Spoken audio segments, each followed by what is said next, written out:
Assalamualaikum, kembali lagi di video reaction saya kali ini guys. Oke, mudah-mudahan semuanya sehat selalu.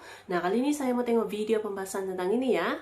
Eropa kini pusing sendiri karena berani boikot sawit Indonesia.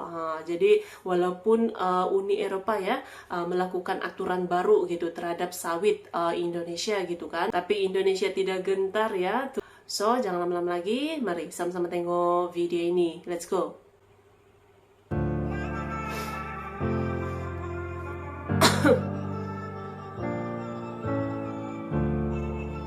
Eropa kena batunya dan kini pusing sendiri karena berani boikot sawit Indonesia.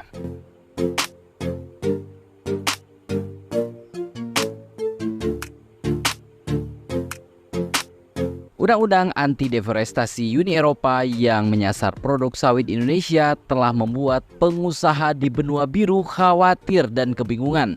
Beberapa mengatakan mereka bahkan dapat tersingkir dari pasar. Uni Eropa pada Desember lalu menyetujui undang-undang baru itu untuk mencegah perusahaan menjual kopi, daging sapi, kedelai, karet, minyak sawit, dan komoditas lain yang terkait dengan deforestasi. Perusahaan harus membuktikan bahwa rantai pasokan mereka tidak berkontribusi pada perusakan hutan atau didenda hingga 4% dari omset mereka di negara anggota Uni Eropa. Hal ini pun mulai dikeluhkan pengusaha consumer goods dari Uni Eropa itu sendiri. Union Investment Jerman, salah satu investor teratas di Unilever dan Reckitt, tahun lalu menulis kepada 56 perusahaan consumer goods untuk mencari tahu lebih banyak tentang deforestasi dalam rantai pasokan mereka. Denda dapat menjadi risiko bagi kinerja perusahaan-perusahaan ini di pasar saham. Begitu kata Hendrik Ponze, kepala ESG di Union Investment yang memiliki saham di Nestle, PepsiCo, Danone, Beyond Meat, dan L'Oreal kepada Reuters pada hari Selasa 13 Juni 2023. Dokumen internal Union Investment yang dilihat Reuters menunjukkan bahwa perusahaan hanya menerima 14 perusahaan yang mengatakan bahwa mereka memiliki operasional tanpa deforestasi. Sebagai investor besar, ini sangat tidak biasa. Biasanya kami menerima jawaban dari perusahaan manapun yang kami kirimi surat. Mungkin alasan untuk tidak menjawab adalah karena mereka tidak punya sesuatu untuk dikatakan. Kekhawatiran serupa juga disampaikan oleh investor consumer goods seperti Schroders, Janus Henderson, NBEM, Union Investment, KLP, Aviva, Fidelity International, dan 91. Mereka sedang berbicara dengan produsen tentang masalah ini. Namun 3 di antaranya mengatakan akan mengidentifikasi emiten consumer goods yang mungkin akan mereka jual. Organisasi Pangan dan Pertanian PBB memperkirakan bahwa 420 juta hektar hutan hilang akibat deforestasi antara tahun 1990 hingga tahun 2020. Konsumsi Eropa telah mewakili sekitar 10% dari deforestasi global, begitu menurut Parlemen Eropa. Dan minyak kelapa sawit dan kedelai menyumbang lebih dari 2/3-nya. Aturan baru akan mewajibkan perusahaan untuk memberikan formulir uji tuntas elektronik kepada petugas bea cukai yang menunjukkan bahwa rantai pasokan mereka tidak berkontribusi terhadap pengrusakan hutan. Pembuat barang konsumsi mengandalkan teknologi seperti satelit dan kecerdasan buatan untuk membantu mereka memberantas deforestasi dari rantai pasokan mereka. Namun, upaya ini mungkin saja tidak cukup untuk mematuhi aturan itu. Begitu kata anggota Parlemen Uni Eropa, Christopher Hansen.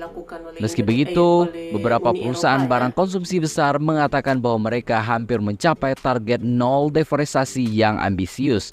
Nestle, perusahaan makanan terbesar di dunia, menargetkan sepenuhnya bebas deforestasi untuk kakao dan kopi hanya pada tahun 2025 mendatang.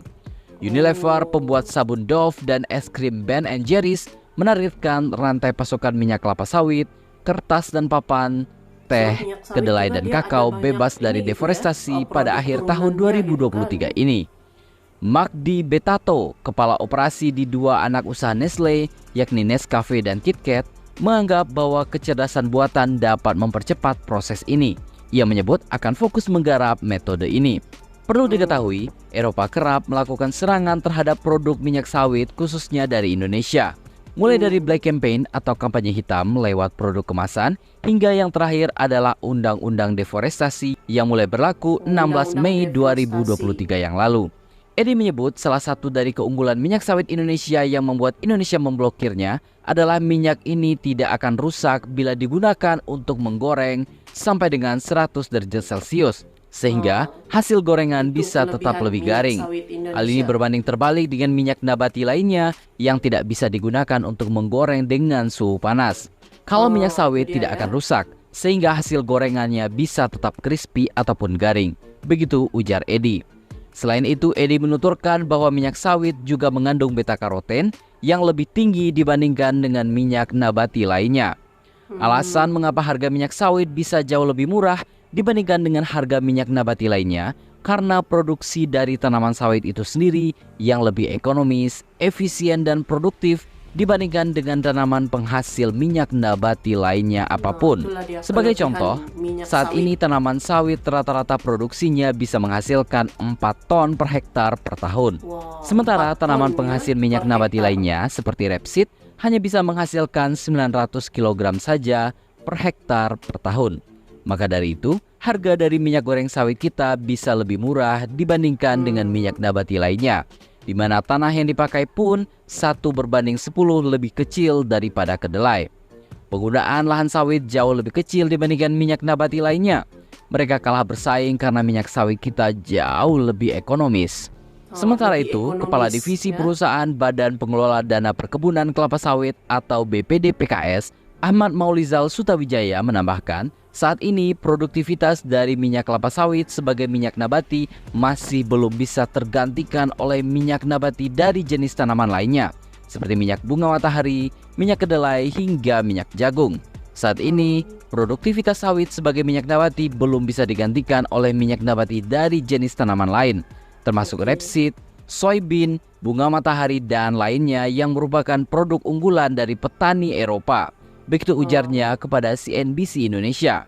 Hal ini jugalah yang mendasari Uni Eropa kebakaran jenggot hingga menerbitkan undang-undang deforestasi untuk menjaga pasar produknya, utamanya produk minyak nabati milik mereka sendiri. Untuk itu, Ahmad berharap Indonesia dapat lebih giat dan intens dalam melakukan promosi, sosialisasi, dan advokasi sawit di dalam maupun di luar negeri. Untuk menjaga produknya, Eropa melakukan langkah-langkah yang terlihat menyerang kelapa sawit Indonesia. Padahal ini Sampai intinya buat ini adalah ya, sampai persaingan buat dagang semata undang-undang, yang mereka undang-undang sendiri tidak deforestasi. mampu bersaing dengan produk sawit kita.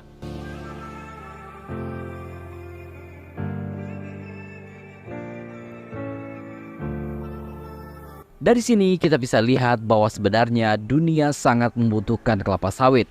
Tidak ada negara satupun yang tidak butuh sawit karena beragam keunggulan yang dimiliki oleh sawit itu sendiri. Banyak keunggulan Maka minyak kejumawaan sawit, ya. Eropa memboikot sawit Produk Indonesia turunannya juga wajar banyak. saja mendatangkan malapetaka tersendiri bagi mereka. Mamam tuh, sungguh di luar orbit ya bunda. Jadi bagaimana menurut pendapat Anda?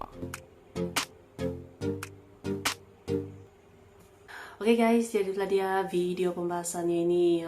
Jadi pusing sendiri Eropa gitu ya. Gitu kan katanya tuh kalau Uni Eropa apa namanya ini meneruskan dia punya undang-undang lah gitu kan, undang-undang anti deforestasi ini kan Indonesia mungkin akan menukar gitu, menukar ekspornya itu ke Afrika pula gitu. So apa pendapat kamu? Boleh komen di video ini, oke? So terima kasih banyak sebab kamu sudah menonton video ini. Jangan lupa macam biasa untuk support channel saya dengan subscribe, like video ini, dan jangan lupa untuk komen juga, oke? Terima kasih banyak dan kita jumpa lagi di video seterusnya. Assalamualaikum.